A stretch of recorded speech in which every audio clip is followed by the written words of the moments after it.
नमस्कार, आपका स्वागत है।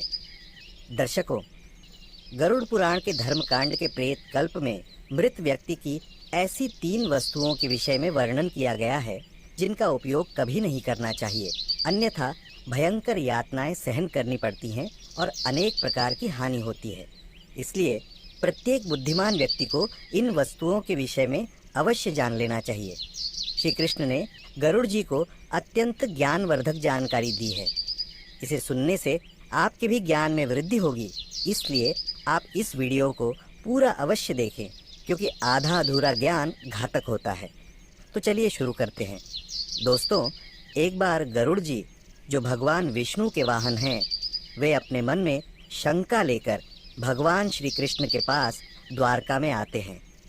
अपने प्रिय वाहन गरुड़ को देखकर भगवान श्री कृष्ण प्रसन्न होकर उनका स्वागत करते हैं और कहते हैं, हे गरुड़, द्वारका में तुम्हारा स्वागत है। तुम्हारे आने से मुझे बड़ी प्रसन्नता हुई है। निस्संदेह तुम्हारे आने का कोई विशेष कारण होगा। बताओ, किस प्रयोजन से तुम यहाँ पधारे हो? गरुड़ जी भगवान को प्रणाम करते हुए कहते हैं, हे प्रभु, आप तो सर्वज्ञ हैं। इस पूरे संसार में कुछ भी आपसे छिपा नहीं है। मैं आपके पास एक शंका लेकर आया हूँ, जिसका समाधान केवल आप ही कर सकते हैं। भगवान श्री कृष्ण हंसते हुए कहते हैं, हे पक्षीराज, तुम्हारी जो भी शंका हो निसंकोच होकर पूछ लो। तुम्हारी हर शंका और समस्या का समाधान करना मेरा कर्तव्य है।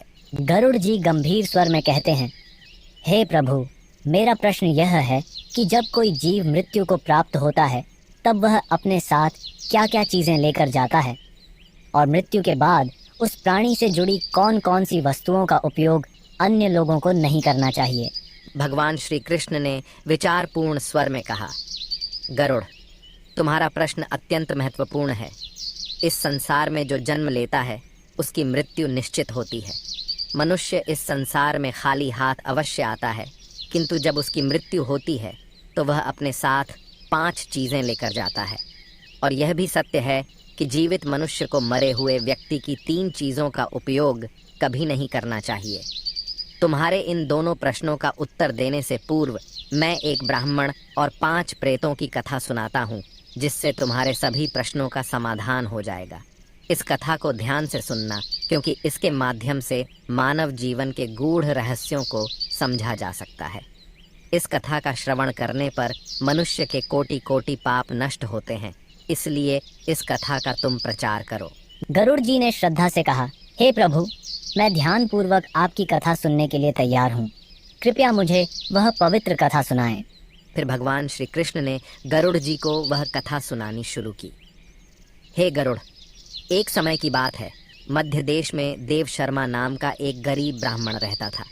वह अत्यंत गुणवान और शास्त्रों में पारंगत था। उसने वेद और शास्त्रों का बड़े गहराई से अध्ययन किया हुआ था, किंतु वह अपने ज्ञान का कभी दुरुपयोग नहीं करता था। उसने कभी अपने ज्ञान का उपयोग धन कमाने के लिए नहीं किया। अत्यंत गरीब होकर भी वह भिक्षा मांगकर ही अपना गुजारा चलाता था। फिर एक दिन वह ब्राह्मण वन में तपस्या करने के लिए जाने का विचार करता है। वह ईश्वर का ध्यान करने के उद्देश्य से वन में विचरण करने लगा। ब्राह्मण जिस वन में प्रवेश करता है उसका नाम विपिन वन था।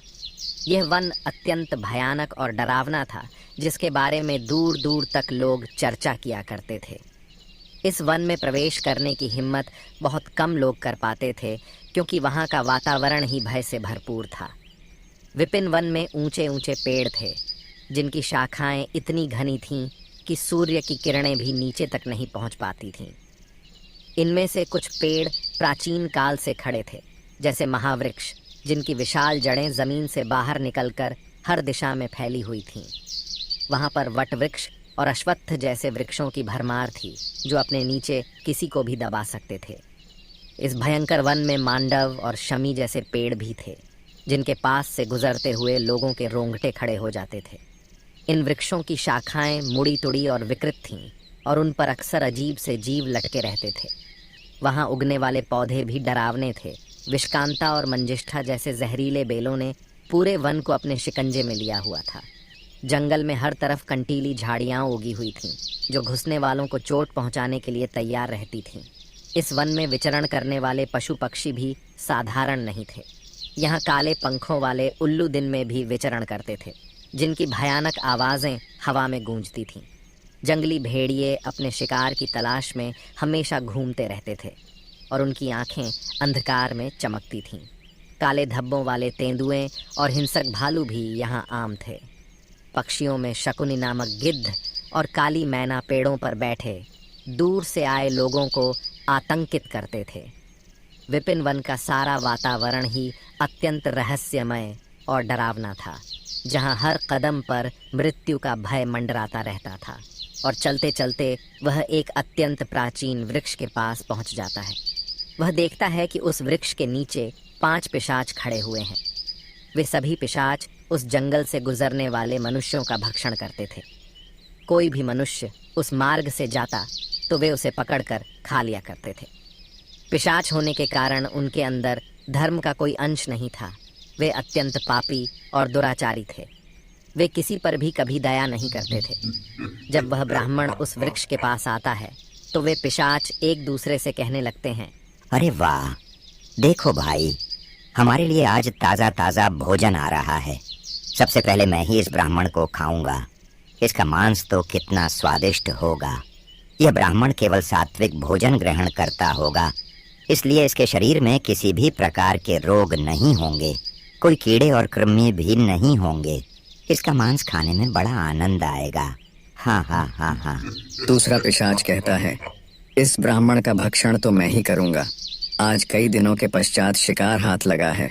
इस प्रकार से वे पिशाच उस ब्राह्मण को खाने के लिए आगे आते हैं। लेकिन जब वह ब्राह्मण उन पिशाचों को देखता है तो वह बिल्कुल भी भयभीत नहीं होता है। वह ब्राह्मण भगवान विष्णु का परम भक्त था और वह हर समय श्री हरि का नाम जपता रहता था, इसलिए उसे किसी से भी कोई भय नहीं लगता था। उन पिशाचों को देखकर भी ब्राह्मण भयभीत नहीं हुआ और उन पिशाचों की ओर देखते हुए उन्हें प्रणाम करने लगता है और कहता है, हे पिशाचों, तुम्हें नमस्कार है। उस ब्राह्मण का ऐसा विचित्र व्यवहार देखकर पिशाच हैरान हो जाते हैं। विष्णु भक्त ब्राह्मण के सानिध्य से उनके अंदर से हिंसा का भाव नष्ट हो जाता है और वे आश्चर्यचकित होकर उस ब्राह्मण की ओर देखते हैं और उस ब्राह्मण से कहने लगते हैं, हे महात्मा, आप कौन हैं और इस वन में अकेले क्यों भटक रहे हैं? हम पिशाचों को देखकर भी आपको जरा सा भी भय नहीं लगा। बड़े बड़े शूरवीर योद्धा भी हम पिशाचों को देखकर थर थर कांपने लगते हैं, हमें देखकर डर कर भागने लगते हैं, किंतु आपके मन में किसी भी प्रकार का भय दिखाई नहीं पड़ रहा है। आपके सानिध्य में आने पर हमारी भूख भी समाप्त हो चुकी है। हम तो आपको भोजन समझकर प्रसन्न हो रहे थे और आपको खाने वाले थे। फिर वह ब्राह्मण कहता है, हे पिशाचों, मुझे आपसे बिल्कुल भी भय नहीं लग रहा है, क्योंकि मैं जानता हूँ कि भगवान हमेशा मेरे साथ हैं और उनकी इच्छा के बिना तो पेड़ का पत्ता तक नहीं हिलता। यदि मेरी मृत्यु आप पिशाचों के द्वारा ही होनी है तो मुझे यह भी स्वीकार है। प्रभु ने मेरे भाग्य में जो भी लिख दिया है मुझे वह मंजूर है। यदि मुझे खाने से आपकी तृप्ति होती है तो मैं इसे मेरा सौभाग्य समझूंगा। इस संसार के प्रत्येक प्राणी को सुख प्रदान करना, उनकी तृप्ति करना ही प्रत्येक मनुष्य का कर्तव्य है। पिशाच भी ईश्वर द्वारा ही बनाए हुए हैं, इसलिए मैं आपकी निंदा भला कैसे कर सकता हूँ। ब्राह्मण के ऐसे वचन सुनकर वे सभी पिशाच आश्चर्यचकित हो जाते हैं और उस ब्राह्मण से कहने लगते हैं, हे ब्राह्मण देवता, आपके वचन अत्यंत सुंदर हैं, जिन्हें सुनकर ही हमारी तृप्ति हुई है। हम आपका भक्षण नहीं करेंगे। कृपया आप हमें बताइए कि आप कौन हैं और किस कारण से आप इस वन में भटक रहे हैं। वह ब्राह्मण कहता है, हे पिशाचों, मेरा नाम देव शर्मा है और मैं प्रभु की भक्ति करने के लिए इस वन में उचित स्थान खोज रहा था, किंतु आपको देखकर लगता है कि आप बहुत कष्ट में हैं। मुझे बताइए कि किस कारण से आपको पिशाच बनना पड़ा। यदि मैं आपकी कोई सहायता कर सकता हूँ तो आप अवश्य कहें। मैं अपने सामर्थ्य के अनुसार आपकी जो भी हो सके मदद अवश्य करूँगा। ब्राह्मण की बातें सुनकर सभी पिशाच सुन्न हो जाते हैं और कहने लगते हैं, हे द्विज श्रेष्ठ, आपको बार बार प्रणाम है। हम सभी पिशाच हमारे पाप कर्मों के कारण ही बने हैं। हमने हमारे पितरों का अपमान किया है, इसी कारण से हमें यह पिशाच योनि प्राप्त हुई है। न जाने कब हमें इस पिशाच के शरीर से छुटकारा मिलेगा। हमने मनुष्य रहते हुए भी बहुत पाप किए थे और पिशाच बनकर तो हमने अनगिनत पाप किए हैं। कितने ही निर्दोष मनुष्यों और प्राणियों को हमने मारकर खाया है। इसीलिए हमें ऐसा लगता है कि हमें कभी पिशाच योनि से मुक्ति नहीं मिलेगी। फिर ब्राह्मण कहता है, हे पिशाचों, मैं आपकी व्यथा को समझता हूँ। कृपया आप मुझे बताइए, मैं किस प्रकार से आपको मुक्ति दिला सकता हूँ। मैं मध्य देश में रहने वाला देव शर्मा ब्राह्मण हूँ। मैंने अनेक तप, व्रत और उपवास किए हैं। इसलिए आपकी मुक्ति के लिए भी यदि कोई व्रत उपवास हो तो मुझे बताइए, वह मैं अवश्य करने का प्रयास करूँगा। ब्राह्मण की बात सुनकर उन पिशाचों को समझ में आ जाता है कि यह ब्राह्मण तो उनका ही पुत्र है। वे पिशाच उस ब्राह्मण के दादा परदादा हैं जो पाप करने के कारण पिशाच बने हुए हैं। श्री कृष्ण कहते हैं, हे गरुड़, इस प्रकार से उन पिशाचों को यह झात हो जाता है कि वह ब्राह्मण उनका ही वंशज है। फिर वे सभी पिशाच अपने अपने पाप कर्मों के विषय में बताने लगते हैं। पहला पिशाच, जिसका नाम उच्चिष्ट था, वह आगे बढ़ा। उसका शरीर मांस और खून से सना हुआ था और उसकी आंखों में अधर्म की अग्नि जल रही थी। उसने कांपते हुए ब्राह्मण से कहा, मेरा नाम उच्चिष्ट इसलिए पड़ा क्योंकि मैं हमेशा दूसरों का बचा हुआ और जूठन खाया करता था। मैं पिछले जन्म में बृहस्पति था और तुम्हारा 5 पीढ़ी पहले का पूर्वज था। एक समय में मैं बहुत विद्वान और आदरणीय ब्राह्मण था। मैंने यज्ञ और अनुष्ठान किए, लेकिन धीरे धीरे मेरी लालसा बढ़ गई। मुझे लोगों द्वारा छोड़ा हुआ भोजन खाने की आदत पड़ गई। दूसरों के झूठे भोजन में मुझे स्वाद आने लगा। मैंने यह जानने के बावजूद कि यह अधर्म है, झूठे भोजन का आदान प्रदान शुरू कर दिया। एक दिन जब मैंने एक पवित्र यज्ञ के बाद बचा हुआ उचिष्ट भोजन खा लिया, उसी भोजन से मेरे शरीर में विष निर्माण हुआ और उसी क्षण मेरी मृत्यु हो गई। अब मैं पिशाच बनकर उचिष्ट भोजन करता हूँ और यही मेरा श्राप है। दूसरा पिशाच, जिसका नाम नग्न अंग था, वह आगे आया। उसका पूरा शरीर नग्न था और उसकी हड्डियां दिख रही थीं। उसने ब्राह्मण की ओर देखकर कहा, मेरा नाम नग्न अंग इसलिए पड़ा क्योंकि मैं हमेशा निर्वस्त्र रहकर स्नान करता था। पूर्व जन्म में मेरा नाम शरद चंद्र था और मैं तुम्हारा 6ठी पीढ़ी का पूर्वज था। मैं एक ब्राह्मण कुल में जन्मा था और मेरे पास ज्ञान और तप की शक्ति थी, लेकिन मैं अपने शरीर का घमंड करने लगा। मुझे स्नान करते समय नग्न रहने में आनंद आता था और मैंने समाज के नियमों का अपमान किया।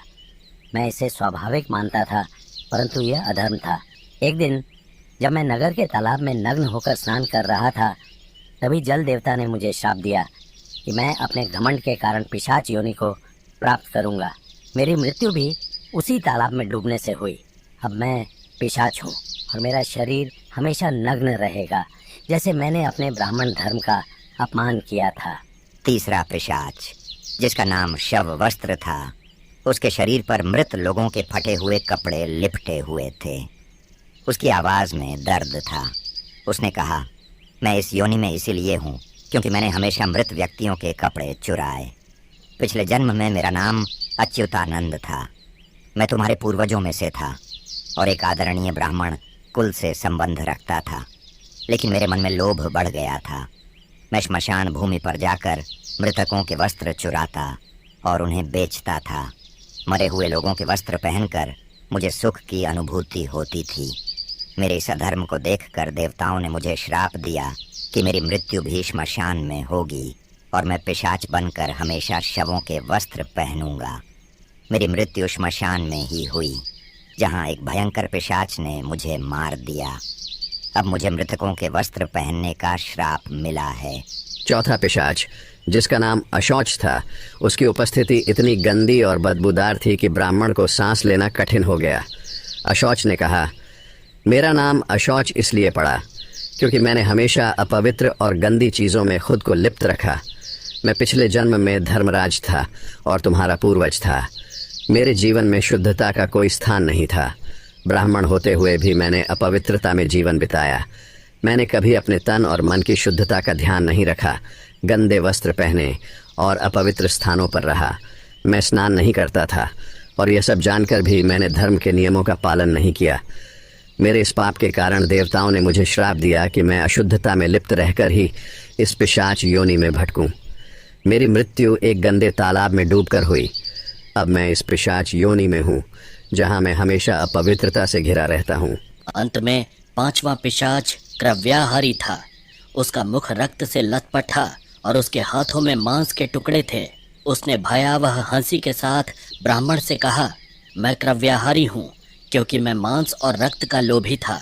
पूर्व जन्म में मेरा नाम सोमदेव था और मैं तुम्हारा पूर्वज था।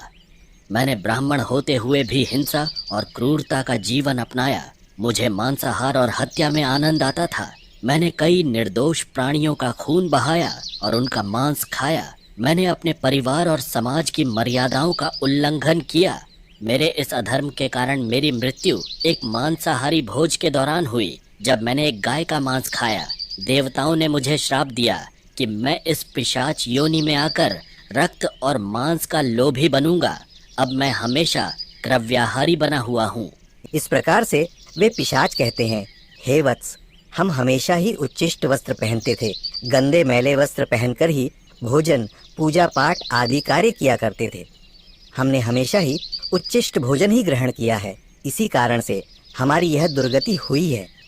हम निर्वस्त्र होकर स्नान करते थे, जिस कारण से हमारे पितृगण हमसे रुष्ट हो गए। हमने कभी पितरों के लिए भोजन अर्पित नहीं किया।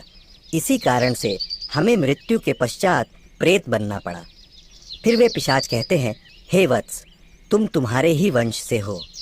हम तुम्हारे पूर्वज हैं। यह ईश्वर की ही कृपा है कि उन्होंने तुम्हें हमारे पास भेजा है। अब हमें यकीन हो गया है कि तुम हमें मुक्ति अवश्य दिलाओगे। हे वत्स, तुम अभी जाओ और हमारी मुक्ति के लिए उपाय करो। अपने पूर्वजों की ऐसी दशा देखकर वह ब्राह्मण अत्यंत दुखी हो जाता है और सोचने लगता है कि प्रत्येक मनुष्य का यह निहित कर्म है कि वह अपने पूर्वजों को मुक्ति दिलाने के लिए कार्य करे। वह ब्राह्मण उन पिशाचों को वचन देता है और कहता है, हे पितामह, मैं आपकी मुक्ति के लिए अवश्य उपाय करूँगा। फिर वह ब्राह्मण मुनि अगस्त्य के पास जाता है और उन्हें पितरों की मुक्ति के लिए उपाय पूछता है। मुनि अगस्त्य उस ब्राह्मण को पितरों की मुक्ति के लिए किए जाने वाले तर्पण, श्राद्ध, पिंडदान, दान धर्म आदि क्रियाओं के बारे में बताते हैं। फिर वह ब्राह्मण पवित्र नदी के तट पर जाकर अपने पूर्वजों के लिए वे सभी कार्य करता है जो मुनि अगस्त्य ने बताए हुए होते हैं। वह पहले नदी के पवित्र जल से तर्पण करता है, फिर नदी के तट पर बैठकर पिंडदान करता है और उससे जो कुछ भी हो सके उसी के अनुसार दान धर्म करता है। इस प्रकार से उस ब्राह्मण के द्वारा तर्पण और दान धर्म करने से वे सभी पिशाच मुक्त हो जाते हैं और स्वर्ग की ओर जाने लगते हैं। फिर श्री कृष्ण गरुड़ से कहते हैं, हे गरुड़, इसीलिए मनुष्य को कभी उच्चिष्ट वस्त्र नहीं पहनने चाहिए, अर्थात गंदे और मैले कपड़े नहीं पहनने चाहिए। कभी उच्चिष्ट भोजन ग्रहण नहीं करना चाहिए। दूसरों का झूठा, जमीन पर पड़ा हुआ, दूसरों के द्वारा लांघा गया तथा पितरों को अर्पण किए बिना किया गया भोजन उच्छिष्ट भोजन होता है। हे गरुड़, अब मैं तुम्हें मृत व्यक्ति की उन वस्तुओं के विषय में बताता हूँ जिनका उपयोग जीवित मनुष्य को कभी नहीं करना चाहिए। इसलिए तुम ध्यान से सुनो। हे गरुड़, मनुष्य इस संसार में जन्म लेकर कई भौतिक सुखों के मोह में पड़ जाता है। मृत्यु के बाद भी उसका उन वस्तुओं के प्रति मोह नहीं छूटता है। जब तक मनुष्य सांसारिक वस्तुओं का मोह त्याग कर संपूर्ण रूप से ईश्वर को अपना नहीं लेता, तब तक वह अलग अलग योनियों में जन्म लेकर पृथ्वी लोक पर ही भटकता रहता है। कभी कभी यह मोह इतना अधिक होता है कि वह मृत्यु के बाद भी इसी पृथ्वी लोक पर भ्रमण करता है, अर्थात वह प्रेत योनि धारण करता है। यदि किसी मनुष्य की अकाल मृत्यु हो जाती है तो वह भी प्रेत योनि में चला जाता है और प्रेत बनकर वह अपने ही परिवार के लोगों को दुख देने लगता है। कई बार मनुष्य अपने मृत परिजनों की वस्तुओं को उनकी याद में अपने पास रख लेते हैं या उनकी वस्तुओं का उपयोग भी करने लग जाते हैं। लेकिन मनुष्य को मृत व्यक्ति की कुछ वस्तुओं का उपयोग कभी नहीं करना चाहिए, क्योंकि इन वस्तुओं के साथ उस मृत व्यक्ति की ऊर्जा जुड़ी हुई होती है। उस मृत व्यक्ति का उन वस्तुओं के प्रति मोह बहुत अधिक होने के कारण वह मृत्यु के बाद भी उन वस्तुओं से जुड़ा रहता है। और यदि कोई इन वस्तुओं का प्रयोग करता है तो उसे कई परेशानियों का सामना करना पड़ता है। वह मृतात्मा उसे कई प्रकार से कष्ट देने लगती है। इसलिए किसी भी मनुष्य को मरे हुए व्यक्ति की चीज़ों का इस्तेमाल कभी नहीं करना चाहिए। मनुष्य चाहे तो उन वस्तुओं को संभाल कर अपने घर में रख सकता है अथवा उन चीज़ों को नदी के जल में प्रवाहित कर सकता है, लेकिन भूल से भी उनकी वस्तुओं का इस्तेमाल नहीं करना चाहिए। उस मृत आत्मा की शांति के लिए मनुष्य उस व्यक्ति की प्रिय वस्तुओं का दान करता है तो यह बहुत ही शुभ होता है। सबसे पहली वस्तु है मृत व्यक्ति के कपड़े। मृत व्यक्ति के कपड़ों का कभी भी इस्तेमाल नहीं करना चाहिए। उन्हें भूलकर भी पहनना नहीं चाहिए। ऐसा करने से मृत व्यक्ति की आत्मा उस व्यक्ति से जुड़ जाती है जो इनका इस्तेमाल करता है। मृत व्यक्ति की यादें उस व्यक्ति को सताने लग जाती हैं जो उनके कपड़ों का इस्तेमाल करता है, जिस कारण वह व्यक्ति मानसिक और शारीरिक रूप से कमज़ोर हो जाता है। उस व्यक्ति को अपने मृत परिजन की ऊर्जा का एहसास भी होने लगता है। इसलिए मृत व्यक्ति के कपड़े कभी भी नहीं पहनने चाहिए। मृत व्यक्ति के कपड़े हमेशा दान कर देने चाहिए, जिससे उसकी आत्मा को शांति प्राप्त हो जाती है। दूसरी चीज़ है मृत व्यक्ति के गहने। मृत व्यक्ति के गहने भी उसके कपड़ों की तरह ही उसकी ऊर्जा के स्रोत होते हैं। मृत व्यक्ति का अपने गहनों से लगाव कपड़ों से भी कई गुना ज़्यादा होता है, क्योंकि प्रत्येक व्यक्ति गहने खुद को सुंदर प्रतीत करने के लिए पहनता है। लेकिन जब व्यक्ति की मृत्यु हो जाती है और उसके गहने कोई दूसरा व्यक्ति पहन लेता है, तब मृत व्यक्ति की आत्मा असहज महसूस करने लगती है। वह आत्मा उस व्यक्ति को परेशान करने लग जाती है। आत्मा मोक्ष की राह पर न जाकर इसी मृत्यु लोक में अपने ही परिजनों को परेशान करने लग जाती है। इसलिए मृत व्यक्ति के गहनों का कभी भी इस्तेमाल नहीं करना चाहिए। व्यक्ति की मृत्यु के बाद उसके गहनों को गलाकर अन्य आभूषण करवा लेने चाहिए, अन्यथा उन्हें मंदिर में दान कर देना चाहिए। तीसरी वस्तु है मृत व्यक्ति की माला। जीवित रहते हुए इंसान अपनी माला से मंत्रों का जाप करता है। उसके गले की माला ही उसके जीवन भर के पुण्यों की कुंजी होती है। मृत्यु के बाद व्यक्ति की माला को कभी जीवित मनुष्य को धारण नहीं करना चाहिए। उसकी माला को पवित्र नदी के जल में प्रवाहित कर देना चाहिए। पवित्र नदी उस मृत व्यक्ति के सभी पुण्यों को बहाकर स्वर्ग में ले जाती है। श्री कृष्ण कहते हैं, हे गरुड़, मृत्यु के बाद मनुष्य अपने साथ केवल अपने पाप और पुण्य लेकर जाता है। सभी भौतिक वस्तुओं को यहीं पर छोड़ देता है। इसलिए उसे कभी उन वस्तुओं के प्रति अत्यधिक मोह नहीं करना चाहिए। श्री कृष्ण कहते हैं, हे गरुड़, मृत्यु के बाद आत्मा के साथ कुछ ऐसी चीज़ें होती हैं जो अगले जन्म में भी साथ जाती हैं। ये चीज़ें आत्मा के कर्म और इच्छाओं से जुड़ी होती हैं। अब मैं तुम्हें उन 5 बातों के बारे में विस्तार से बताऊंगा। भगवान श्री कृष्ण कहते हैं, कामना वह पहली चीज़ है जो आत्मा के साथ मृत्यु के बाद भी रहती है। मनुष्य की कामनाएं उसे नया शरीर धारण करने के लिए प्रेरित करती हैं। कामना एक ऐसी शक्ति है जो आत्मा को लगातार नए शरीर की खोज में लगाए रखती है। जब एक व्यक्ति की मृत्यु होती है तो उसकी इच्छाएं उसके साथ जाती हैं और ये इच्छाएं उसके नए जन्म में पुनः कार्य करती हैं। कामना को एक प्रकार की चंचल ऊर्जा माना जाता है जो आत्मा को सांसारिक जीवन के चक्र में बांधे रखती है। अगर मनुष्य अपनी सभी इच्छाओं का त्याग कर देता है तो उसे मोक्ष की प्राप्ति हो सकती है। इसीलिए कहा गया है कि मृत्यु के समय अपनी इच्छाओं का त्याग करना अत्यंत महत्वपूर्ण है। जो लोग मृत्यु के समय अपनी इच्छाओं को साथ लेकर जाते हैं उन्हें पुनः जन्म लेना पड़ता है, क्योंकि उनकी कामनाएं उन्हें अगले जीवन के लिए प्रेरित करती हैं। श्री कृष्ण कहते हैं, वासना कामना का ही एक उन्नत रूप है।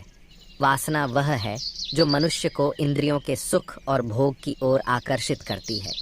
यह एक ऐसी लालसा है जिसका कोई अंत नहीं है। मृत्यु के समय भी अधिकांश लोग वासना से मुक्त नहीं हो पाते हैं। यह वासना सांसारिक वस्त्रों, धन, परिवार और भोगों के प्रति आकर्षण को बढ़ाती है। वासना इतनी शक्तिशाली होती है कि यह मृत्यु के बाद भी आत्मा के साथ रहती है। वासना का उदाहरण विष्णु पुराण में राजा भरत की कथा में मिलता है। राजा भरत ने एक हिरण के बच्चे से अत्यधिक प्रेम किया और उनकी वासना इस बच्चे के प्रति इतनी प्रबल थी कि मृत्यु के समय भी वे उसी हिरण के बारे में सोचते रहे। परिणाम स्वरूप उन्हें अगले जन्म में हिरण की योनि प्राप्त हुई। ये दिखाता है कि वासना आत्मा को बंधनों में बांधे रखती है। मन की शांति और ज्ञान से ही वासना से मुक्ति मिल सकती है।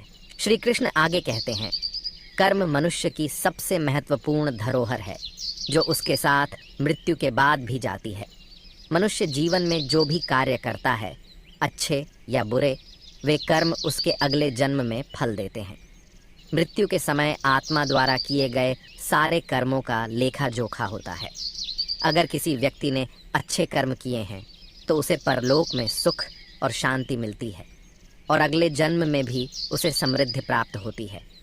वहीं अगर उसने बुरे कर्म किए हैं तो उसे नरक या दुखदायी जीवन की प्राप्ति होती है। यही कारण है कि हमारे धर्मशास्त्रों में कर्म को अत्यधिक महत्व दिया गया है। कर्म की गति इतनी अद्भुत होती है कि यह 7 जन्मों तक आत्मा का पीछा करती है। इसलिए मनुष्य को सदैव पुण्य कर्म करने का प्रयास करना चाहिए। भगवान श्री कृष्ण चौथी चीज के रूप में कर्ज का उल्लेख करते हैं। वे कहते हैं, कर्ज एक ऐसी वस्तु है जो मृत्यु के बाद भी आत्मा का पीछा करती है। यदि कोई व्यक्ति जीवन में किसी से आड़ लेता है और उसे चुकाए बिना मर जाता है तो वह कर्ज अगले जन्म में भी उसके साथ रहता है। कर्ज आत्मा पर एक प्रकार का बंधन बनाता है और जब तक यह चुकाया नहीं जाता आत्मा इससे मुक्त नहीं हो सकती। मृत्यु के बाद उस आत्मा को परलोक में कर्ज चुकाने के लिए भी दंड दिया जा सकता है। पुनर्जन्म में कर्ज के कारण व्यक्ति को शारीरिक या मानसिक कष्ट झेलना पड़ सकता है। इसीलिए धर्मशास्त्रों में कहा गया है कि जीवन में लिए गए सभी आरणों को चुकाकर ही मृत्यु की ओर बढ़ना चाहिए, ताकि आत्मा अगले जन्म में इस बोझ से मुक्त हो सके। अंत में भगवान श्री कृष्ण गरुड़ जी को भक्ति का महत्व बताते हैं।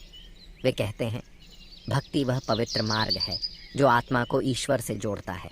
जो व्यक्ति सच्चे मन से भगवान की आराधना करता है, उसकी आत्मा मृत्यु के बाद भी उस भक्ति का फल प्राप्त करती है। भक्ति ही वह शक्ति है जो आत्मा को जन्म मरण के चक्र से मुक्त कर सकती है और उसे मोक्ष की प्राप्ति दिला सकती है। भक्ति से भरा हृदय मृत्यु के बाद भी ईश्वर के समीप रहता है। यही कारण है कि भक्ति को जीवन का सबसे पवित्र साधन माना गया है। इस प्रकार भगवान श्री कृष्ण ने गरुड़ जी को बताया कि आत्मा के साथ मृत्यु के बाद कामना, वासना, कर्म, कर्ज, पुण्य और भक्ति रहती है। ये चीज़ें आत्मा को जीवन के चक्र में बांधे रखती हैं या मोक्ष की ओर ले जाती हैं। तो दोस्तों, इस प्रकार से श्री कृष्ण ने गरुड़ जी को अत्यंत महत्वपूर्ण ज्ञान दिया है। उम्मीद है आपको यह जानकारी अच्छी लगी होगी। वीडियो को लाइक अवश्य करें और कमेंट में जय श्री कृष्ण अवश्य लिखें। साथ ही चैनल को सब्सक्राइब करें। आप सभी का धन्यवाद।